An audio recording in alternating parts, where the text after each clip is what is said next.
सम्राट मंडळाचे दिवंगत कार्यकर्ते नाना महाजन,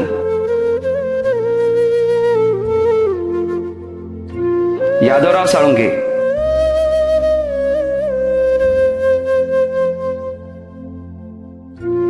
हिरालाल अमृतकर,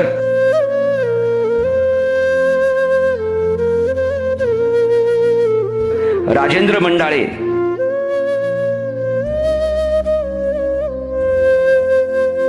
तसेच ज्ञात अज्ञात असंख्य कार्यकर्त्यांच्या पवित्र स्मृतींना विनम्र अभिवादन। तुमच्या स्मृती आठवणीतून तुम्ही सदैव आमच्या सोबतच आहात। भावपूर्ण आदरांजली।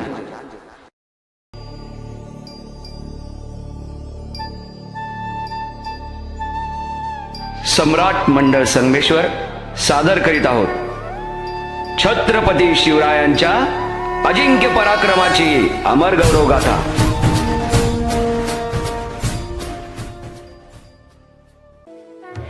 शिवनेरी किल्ला सप्त दरवाजांनी युक्त असा शिवनेरी पुण्याजवळील जुन्नर येथे आजही डौलाने उभा आहे। यादवकालीन असलेल्या शिवनेरीची उंची 3000 फूट आहे। तमाम मराठी जणांच्या जिव्हाळ्याचा किल्ला म्हणजे शिवनेरी, कारण छत्रपतींचे जन्मस्थान असलेली ही खरी जागा आहे। किल्ले रायगड स्वराज्याची राजधानी असलेला किल्ला म्हणजे रायगड। 6 जून 1674 या ऐतिहासिक म्हणजे छत्रपती शिवरायांच्या शिवराज्याभिषेकाचा साक्षीदार हा रायगडच आहे। शिवरायांनी आपला अखेरचा श्वासही याच गडावर घेतला। राजगडावरील जागा अपुरी पडू लागल्याने शिवरायांनी राजधानीचे ठिकाण रायगडावर निश्चित केले।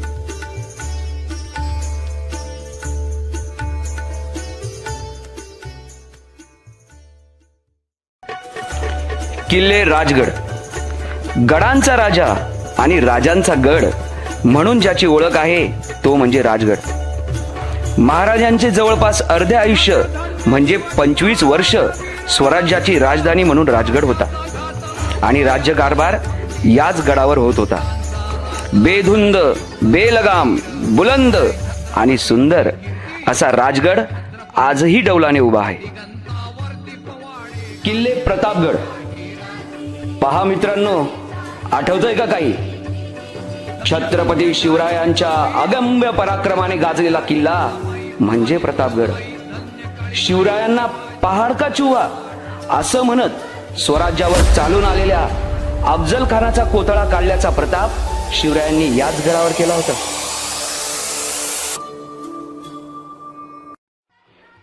किल्ले पन्हाळा स्वामीनिष्ठ बाजीप्रभू देशपांडे आणि छत्रपती शिवरायांची आठवण करून देणारा किल्ला म्हणजे पन्हाळा।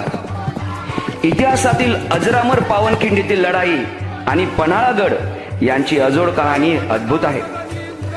पुढे हाच पन्हाळा कोल्हापूरची राजधानीही झाला। लोहगड किल्ला चालुक्य, सातवाहन, राष्ट्रकूट, यादव अशा राजवटी अनुभवलेला, सह्याद्रीच्या पर्वतरांगेतील मजबूत, सुरेख, रेखीव आणि लोखंडासारखाच भक्कम असा लोहगड। स्वराज्याचा खजिना याच लोहगडावर ठेवला जात होता।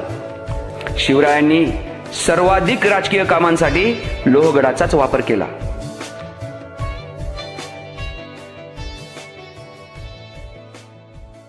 साल्हेरचा किल्ला नाशिक जिल्ह्यातील व स्वराज्यातील सर्वात उंच असा किल्ला म्हणजे साल्हेरचा किल्ला। 1671 मध्ये हा किल्ला स्वराज्यात आला। मराठा मुघल यांच्या घनघोर युद्धाचा साक्षीदार साल्हेरचा किल्ला आहे।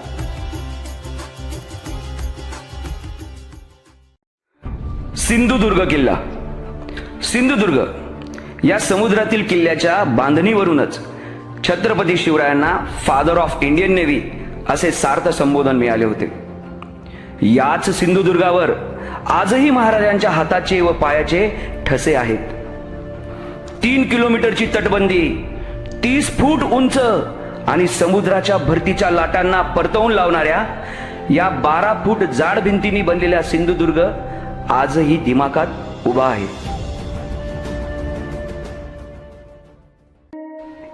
विजयदुर्ग किल्ला. विजयदुर्गच्या दगडातून छत्रपती शिवराय आणि कान्होजी आंग्रे यांच्या पराक्रमाची साक्ष मिळते. अनेक किल्ल्यांची निर्मिती महाराजांनी केली, परंतु काही किल्ले महाराजांनी जिंकून घेतलेत. विजयदुर्ग जिंकून मिळवलेला किल्ला होता, त्याचा विस्तार मात्र महाराजांनी केला. मराठा नौसेनेची ताकद म्हणून विजयदुर्गकडे बघितले जाते. सुवर्णदुर्ग किल्ला. समुद्रातील प्रतिशिवाजी म्हणून ओळख असलेल्या कान्होजी आंग्रे यांच्या नेतृत्वात सुवर्णदुर्गाची देखरेख होती. जवळपास 1400 फूट उंच हा जलदुर्ग पुढे 1775 मध्ये पेशव्यांना सुपूर्द केला गेला होता आणि पुढे 1818 ब्रिटिशांनी याला ताब्यात घेतले. किल्ले खांदेरी. रायगड जिल्ह्यातील अलिबाग तालुक्यात जलदुर्ग प्रकारातील खांदेरी किल्ला आहे. महाराजांनी उत्तरेकडील हालचाली तथा मुंबई बंदरावर लक्ष ठेवण्यासाठी खांदेरी गडाचीच निवड केली होती. जिंजीचा किल्ला. तामिळनाडूतील विलुपुरम या जिल्ह्यातील जिंजी हा किल्ला छत्रपती शिवरायांनी जिंकला होता. स्वराज्यातील रायगड, राजगड इतकाच जिंजी हा किल्लाही महत्वाचा होता. नैसर्गिक ठेवण, मजबूती, संरक्षणाच्या दृष्टीने अभेद्य अशा जिंजीला अनेक विदेशी पर्यटकांनी पूर्वेकडील ट्रॉय असेही म्हटले होते. शेंजी या देवीच्या नावावरून या किल्ल्याला जिंजी असे नाव पडले होते.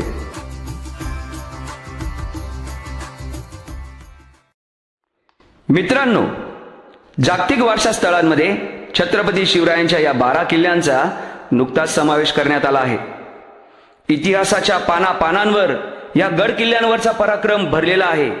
पण मित्रांनो, या वारसा स्थळांचे पावित्र्य आणि शिवरायांची शिकवण आपण विसरत तर नाही ना?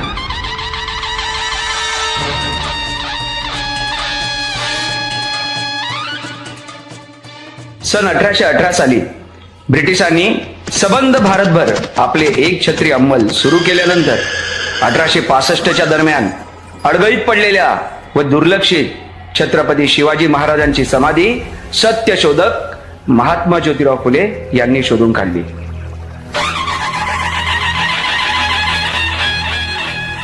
अरे अरे, बघा माझा कोळवाडी भूषण, राजा शिवछत्रपती कसा दुर्लक्षित झाला आहे. महाराज, महाराज क्षमा असावी महाराज. अरे, ज्या राजानं हिंदवी स्वराज्य निर्माण करण्यासाठी आपलं आयुष्य घातलं, आज त्या राजाच्या, या माझ्या शिवाजी राजाच्या समाधीला कोणी वाली उरला नाही. महाराज, माफी असावी महाराज. माफ करा आम्हाला महाराज, माफ करा.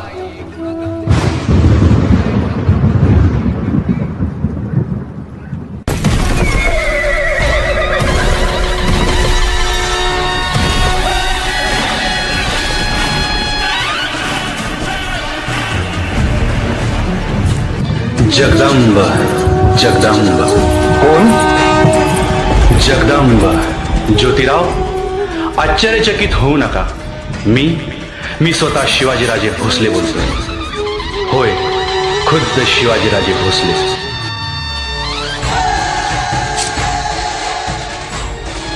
महाराज. जगदंब. असू द्या ज्योतिराव, माझ्या समाधीचा शोध घेत शेवटी तुम्ही इथवर पोचलातच. काय आवश्यकता होती माझी समाधी शोधण्याची? आम्ही सारे काही बघत आहोत. महाराज, माफी असावी, पण आम्ही आपली शिकवण साफ विसरलो आहोत. जगदंब. आई जगदंबेच्या आशीर्वादाने उणे पुरे 50 वर्षाचं आयुष्य आम्हाला मिळाले.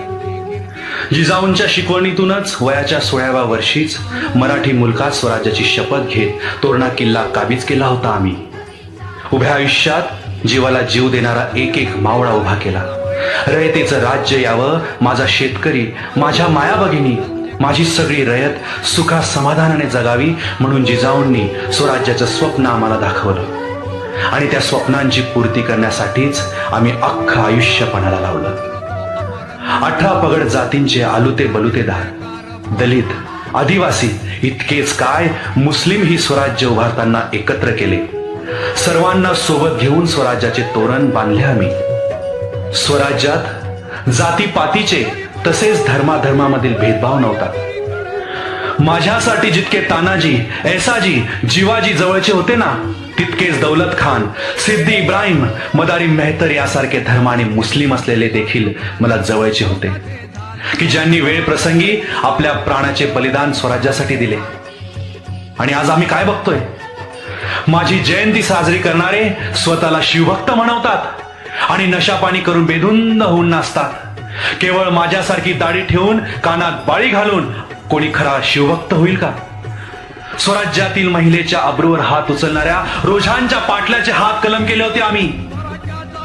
आज माझ्या लाडक्या मराठी मुलकात हजारोंनी महिलांवर, लेकी बाईंवर अत्याचार होत आहे. त्या निर्भयपणे फिरू देखील शकत नाहीत. राष्ट्राला घडवणाऱ्या महापुरुषांमध्ये माझी गणना केली जाते आहे. इथवर ठीक आहे ज्योतिराव, परंतु माझ्या आरत्या गायला जातात, माझी मंदिरे उभारली जातात, मला देव बनवले जात आहे. अरे अंगाचा थरकाप उडवणारा जाज्वल्य असा पराक्रम आणि इतिहास, पोवाडे, कवने गीतातून नव्या पिढीला जरूर सांगा. पण देव म्हणून माझे कर्तृत्व आणि पुरुषार्थाला का कमी करताय? पुत्र तो अमर कीर्ती झाला, शिवाचा जय जयकार बोला. शेतकऱ्यांच्या भाजीच्या देठालाही कोणी हात लावू नये अशी सक्त ताकीद माझ्या मावळ्यांना होती. आणि आज राजरोषपणे शेतकऱ्यांच्या विविध मार्गाने शोषण केले जात आहे, ज्यामुळे तो आत्महत्येस प्रवृत्त झालेला आहे. तरुणपणीच बायका विधवा होत आहेत, त्यांची लहान कोवळी मुले अनाथ होत आहेत. जीवन भकास आणि भेसूर होऊन त्यांच्या जीवनात अंधकार पसरला आहे. जवळपास 300 गडकिल्ले स्वराज्यात होते. रक्ताचे पाणी करीत काबाड कष्टातून आम्ही ते मिळवले आहेत. त्यांना घडवलं, त्यांचं संवर्धन केलं आणि त्याच गडकिल्ल्यांवर सहलीसाठी येणारी ही तरुणाई बघितल्यावर मला अक्षरशः लाजायला होत आहे. अगम्य असा पराक्रम करणारे नेताजी पालकर, तानाजी मालुसरे, ऐसाजी कंक, बाजी प्रभू यासारख्या लाखो नरवीरांनी आणि मावळ्यांनी येथे रक्त सांडले आणि हे गडकिल्ले स्वराज्यात जोडले. आणि त्याच ठिकाणी ही आजची पोरं मौज मजा करण्यासाठी जमतात, नशापाणी करतात, घाण कचरा करतात आणि गडाच्या भिंतीवर अशोभनीय असे काहीही लिहितात. ज्योतिबा नाही भगवत हे सारं. त्यापेक्षा मला हे असे अडगळीत ठेवले आहे ना, तेच योग्य आहे.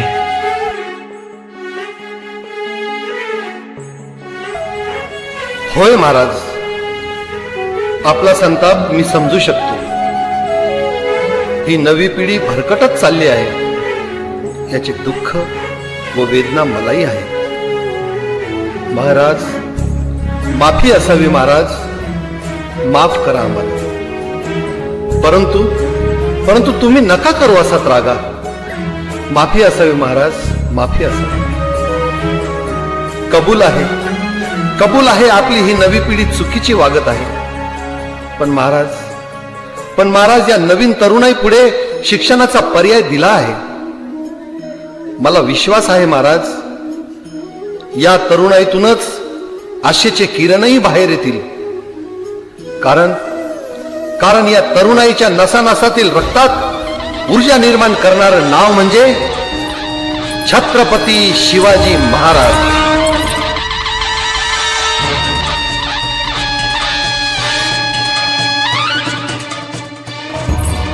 रयतेच्या राज्याची आपली संकल्पना संविधानाच्या रूपातून जशी प्रकट झाली ना, तसेच शाळामधून, महाविद्यालयातून आणि विद्यापीठातून अभ्यास करून पुढील पिढी शिक्षणाच्या माध्यमातून आपल्या स्वराज्याचं सुराज्य केल्याशिवाय राहणार नाही महाराज.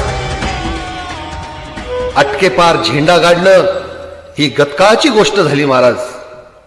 परंतु आता शिक्षणातून शेतकरी, कष्टकरी, दलित, आदिवासी, महिला या साऱ्यांच्या उद्धारासोबतच सारे भारतीय विश्वविजयाचा झेंडा रोतील असा मला विश्वास आहे महाराज. बलशाली भारत घडवण्यासाठी शिक्षण क्रांतीतून हे घडणार आहे महाराज.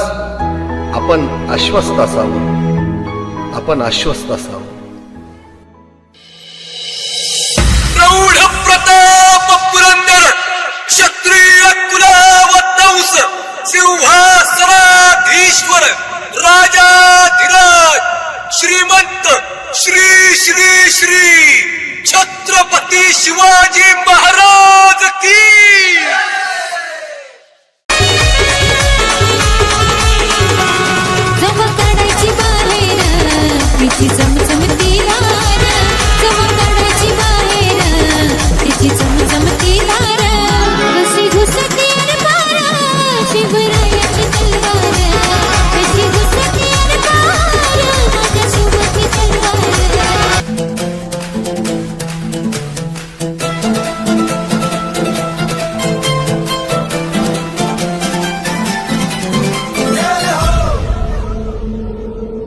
आजा आजा जिंद शामी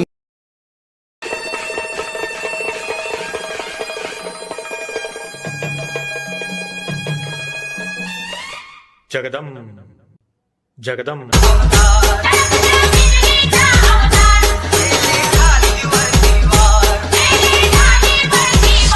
Meeting.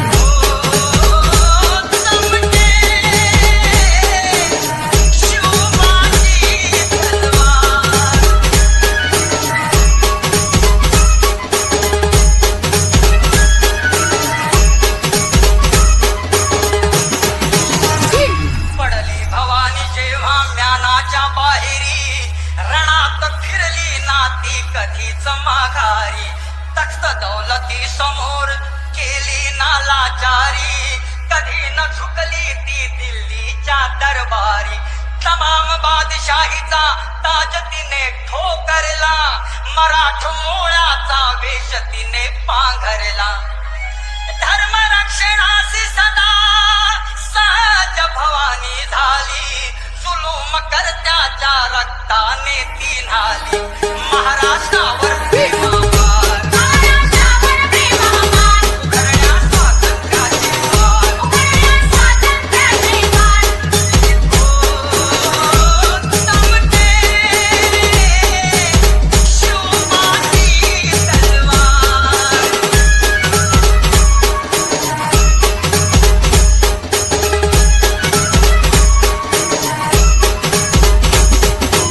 शाहिस्ते खान म्हणाला दिल्ली दरबारी हुजूर करतो मी महाराष्ट्रावर स्वारी पुण्यात शाहिस्ता वस्तीला मग आला शिवाजी लागे अजमावयास शत्रूला शाहिस्ताच्या घरात शिवबा रात्री शिरले बघून मर्द शिवा खान मनी घाबरले केला शिवबाने गाणी मी काव्याने हल्ला शाहिस्ता बोलत असे या तोबा या अल्लाह केला शाहिस्तावर वार.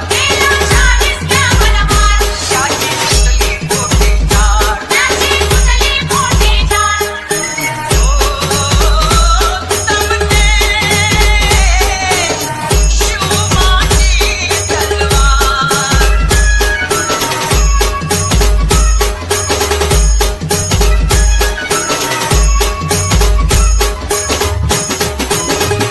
तेव्हा अफजुल खाना क्रोध भारी मग चढला कसम खाऊन घरा बाहेरी तो पड सम्राट मंडळ संगमेश्वर